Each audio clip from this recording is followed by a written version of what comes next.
Shubor nakaslem jong unong san Hima.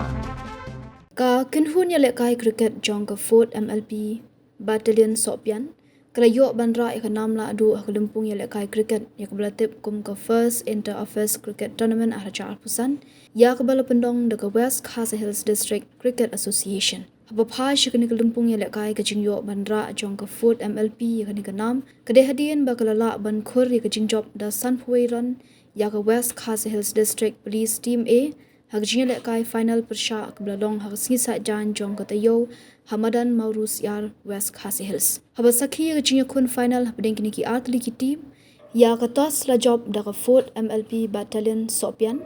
bat kalajiat ban tiat shwa hakbakalayo ban kamai shispa lai pusauran bat hapno pratli ki wicket naka arpho over. Shu hakbabe yakani ka thong ka West Khasi Hills District Police Team A kalala ban poi tang prapulai ron but hapno barop shpotali ki wicket naki khatnreu point r over. Hakani ka sngi ka nam highest run scorer layo ban khur de Ufriko Momin na West Khasi Hills District Police Team A highest wicket taker layo ban khur de Upan Kachroy na ka Fort MLP Battalion Sopian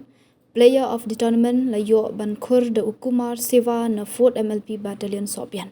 Shu akan igasngi Superintendent of Police ka West Khasi Hills District Udi Marak MPS ulalong kumukong san hagjinon lang ru kinong yalam shnong ka shnong Maurus Yar kinong yalam ka senjok bat kiwe kibala samru yaki khusnam bapher